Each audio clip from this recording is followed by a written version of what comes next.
I went on 50-ish first dates last year, and out of those dates, about 3 or 4 of them were coffee dates. They were far and away some of the worst dates I went on out of the 50.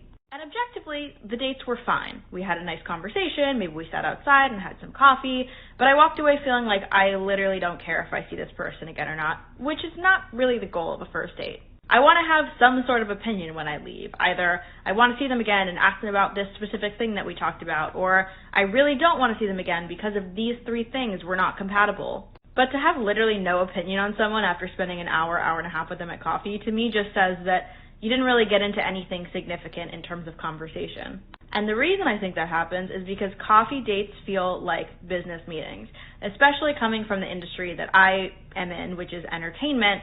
Coffee meetings are super common, and so it's really hard to not think of a coffee date as literally just a business meeting.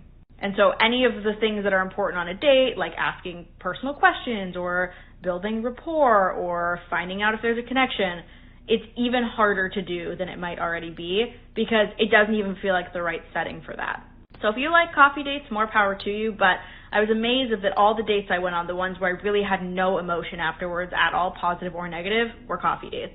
And if you found your husband from a coffee date, I'm not saying you're wrong, but I do think if you're struggling to find connection on first dates, I would stay away from coffee dates and try something a little more fun or interesting or just a change in environment. Curious to hear your thoughts. Let me know in the comments. In short, out of those 50 dates you had, only 4 were coffee dates, and those were the only ones where no one wasted their time or money. Because the other 46, dinners with wine at fancy restaurants, led to nothing, except a free meal and a few Instagram pictures where, as always, everything shows up except the sponsor. This only confirms that coffee dates are the way to go. You went out with 50 men, 46 took you to expensive dinners, and the result was the same as with the ones who only invited you for coffee.